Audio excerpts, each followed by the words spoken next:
is David Okoro and I'm from the Young Leaders Academy.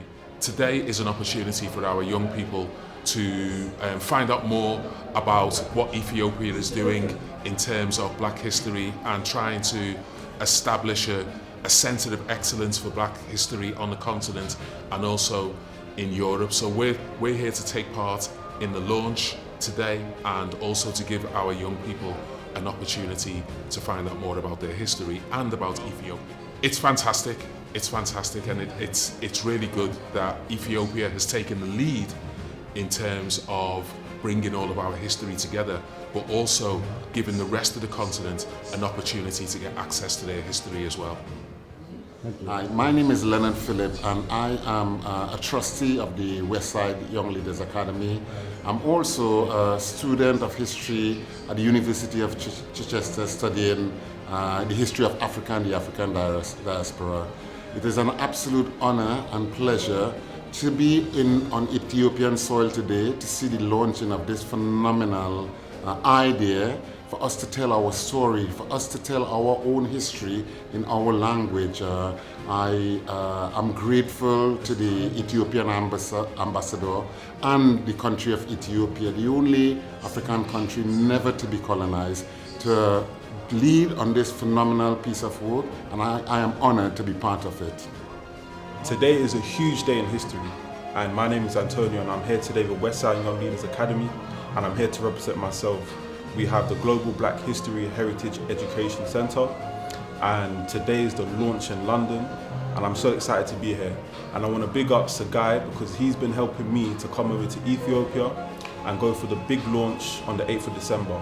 And I'm just so proud to be a part of Ethiopia's history and work with the government and the ambassador to showcase the true African history and showcase that in Ethiopia, the only country to not be colonized. So today's a brilliant day and I'm so excited. Thank you. My name is Motunde Falano. My parents are from Nigeria, even though I was born here. And I'm part of the GBHHEC team. I helped write some of the basic vision, aims, objectives, and code of ethics and things that we started off with. I am over the moon to be here. If it wasn't for the fact that it was such a somber occasion, I'd be dancing around like a mad woman because I'm so pleased that we got this organization set up at the level we've got it set up to, that it's registered, that it's now an entity, that it has the support of all the top officials in Ethiopia as well as the Organization of African Unity. I'm Sister Dr. Sandra Richards. I am almost overwhelmed. Not so overwhelmed that I can't speak though, because this is the manifestation of a dream held by Africans for many, many, many, many years. It is the hope that many of our cultural warriors, our scholars, our activists, our people have called for. A day when, first of all, we can actually look to a home that we've heard about. And the fact that many people have continued to take the dream and worked tirelessly, despite the naysayers, to make this happen is very difficult to articulate using English. The spirit of Africa, the spirit of a free people who recognize their greatness, who have not succumbed to the lies of Europe.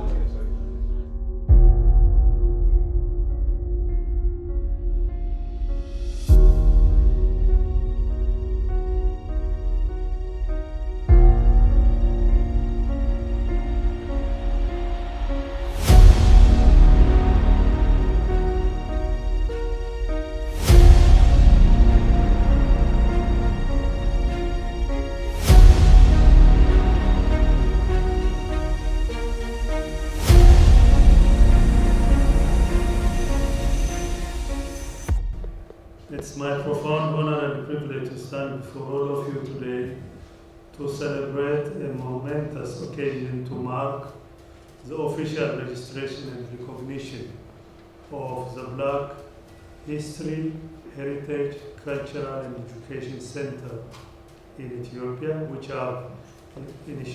have initiated at the embassy in November 2021.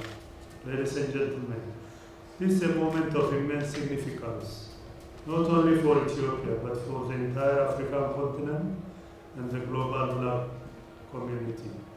For too long, the rich tapestry of Black history and heritage has been underrepresented and overlooked in the annals of history. Today, we take a momentous step towards rectifying this historical injustice. Ethiopia, a land known for its ancient civilization, its historic legacy, and its contributions to the global human heritage, is the perfect home for this cultural and educational center. Our nation is not only the cradle of humanity, but it is also a symbol of resistance, resilience, and empowerment for the Black community worldwide.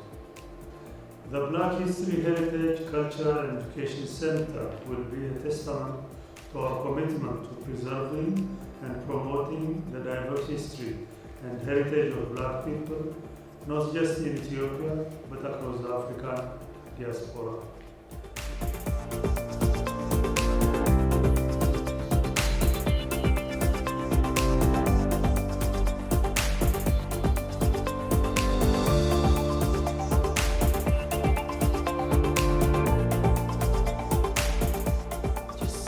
Wondering, because you were there at the beginning and being so supportive, how you feel now to know that that first trip has happened. I just wanted to hear some of your thoughts. Because the African Union is based in Addis, if there will be an African Union support for the Global Heritage Center. Ambassador, why should young people be excited about the launch of this new cultural centre in Addis? What impact do you think it will have for them and on them? The idea is, there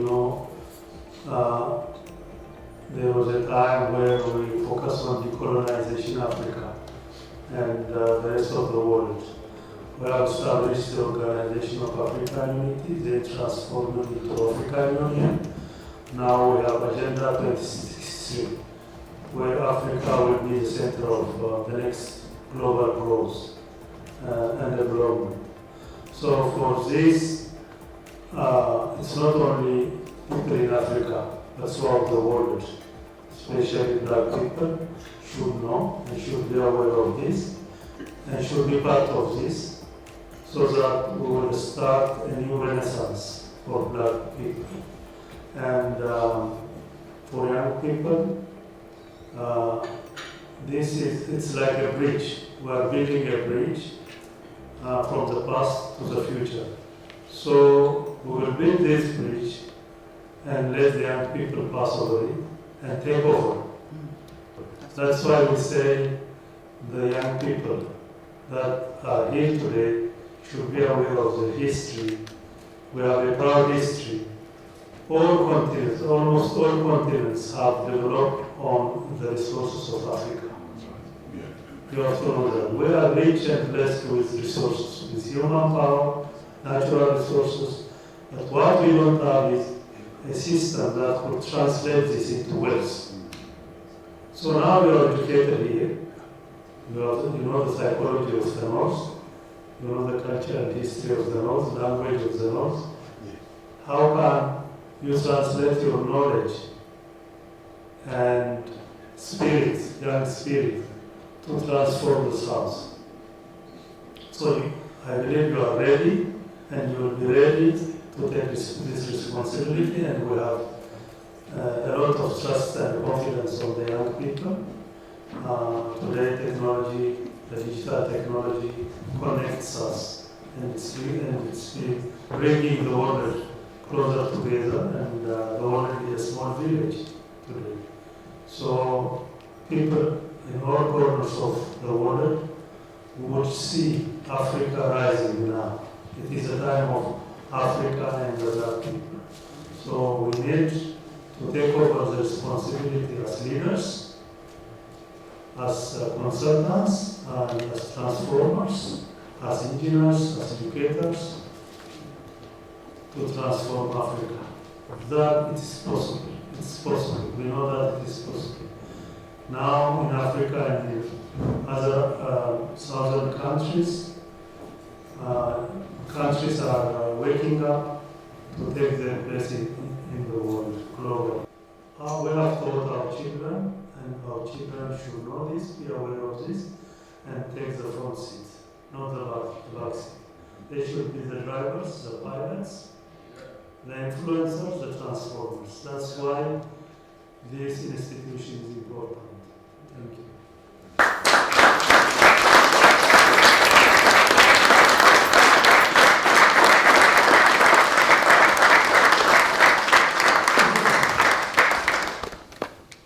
It is a great honor to address you from Ethiopia. This is what you have achieved.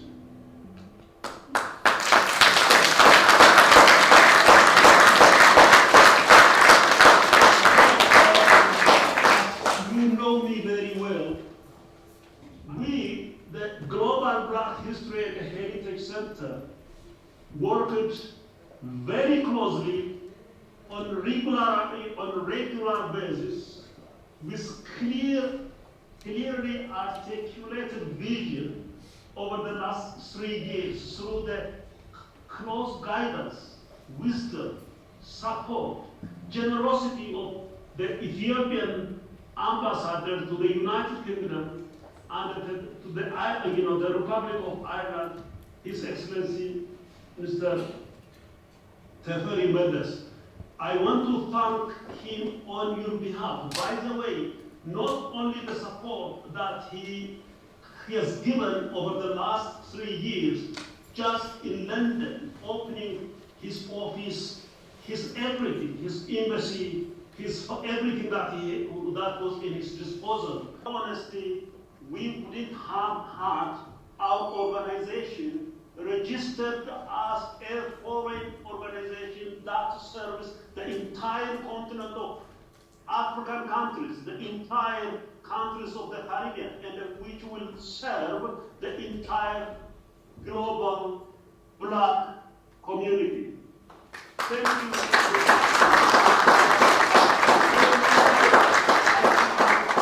When I say this, I am in total emotion. Because before you came to that, as an ambassador, we tried several times. That never happened. It's only when you came, you understood that the vision was something of colossal substance and the consequence. Then today we have all the people with you now, everybody who walked, who trailed with me, together along this vision, made it the reality. Very important. What I have learned here in Addis Ababa when I visited different offices for, in order to get, this project, to get life for this project, we learned that this is the only organization over the last 60 years that Africa, the Black community, has got to serve the wider Black people. I'm proud of you guys. You should be proud of what you have done. Thank you, everybody.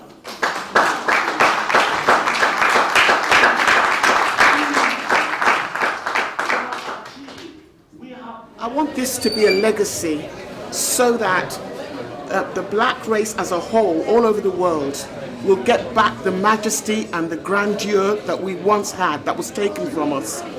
That the areas where we need to develop, that this will help us to develop in those areas.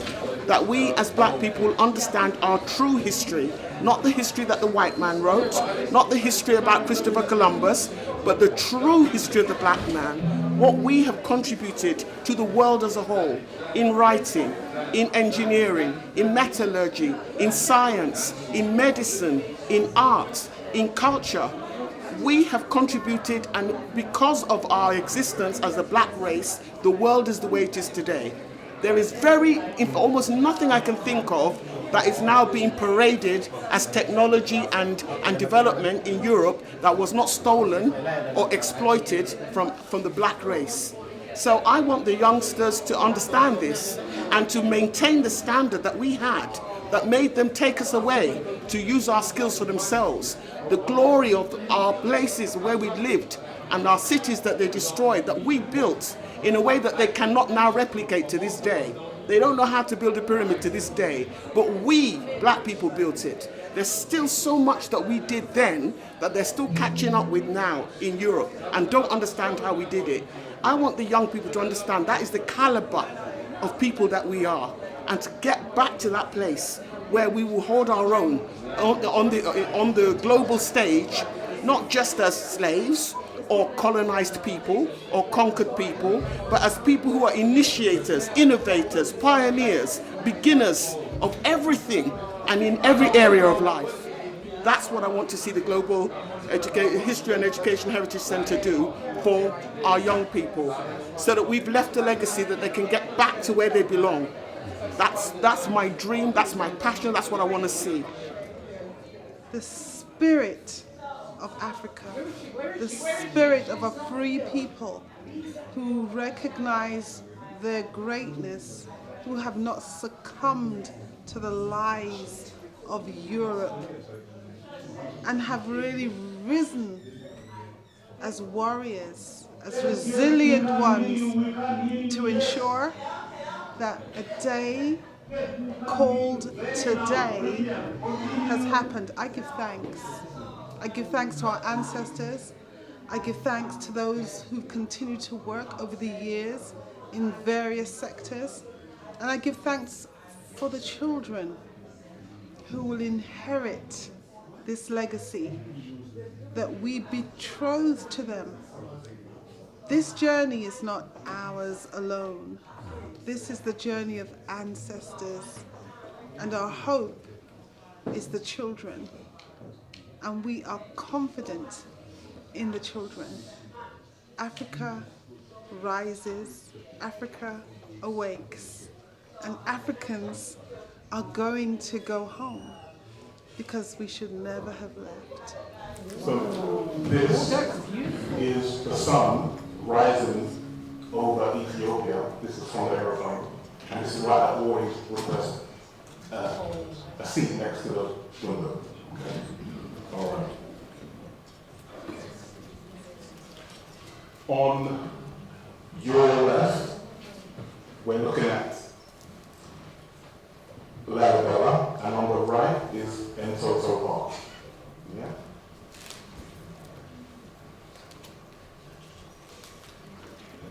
This is Larabella. This is a restaurant we went to in Larabella.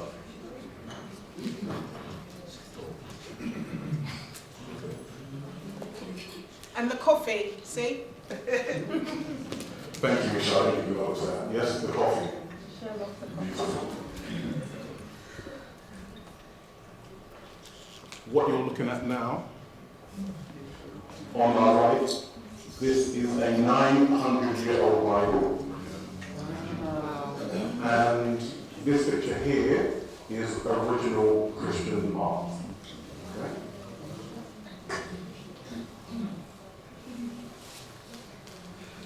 This here, out of all the pictures I've taken, this is one that I'm the most proud of. This is the Better George's.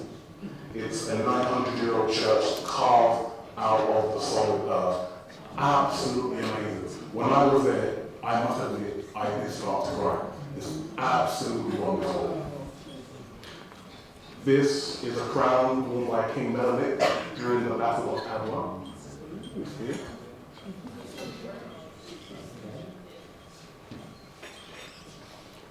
This is Larabella. This is inside the 900-year-old church.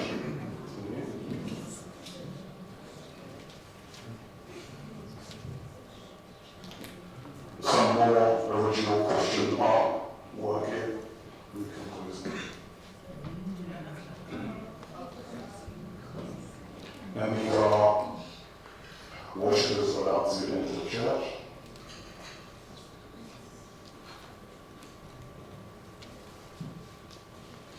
Once again, this is a panoramic view of Addis Ababa and Tokyo Park. This is a hotel complex in Ladabella. Ladabella is absolutely amazing. You have to go there. This is a restaurant we went to in Ladabella. This is the sun setting in Ladabella. And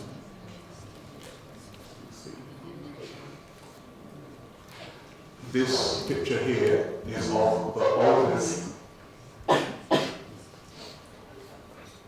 monolithic structure on the earth, and I'm standing here so you can see how big it is. I feel like it's a good way to share Black history, as people can see all the artifacts from different countries around Africa, and to show the history behind it. It's really interesting and insightful to see that different artifacts and different pieces of our history will be shown. I think it's also really helpful because it'll reduce the amount of misconceptions in history. I feel like it's really a good opportunity because I know a lot of generations before me never really got this opportunity to look at their history in detail because it was taken from us. Listen, this is very, very important. The timing is very important for us as a people. As I said, we have to tell our story, and it is an honor for the government of Ethiopia and the ambassador in London to lead in this phenomenal and really important work for wider African community, both on the continent and the diaspora.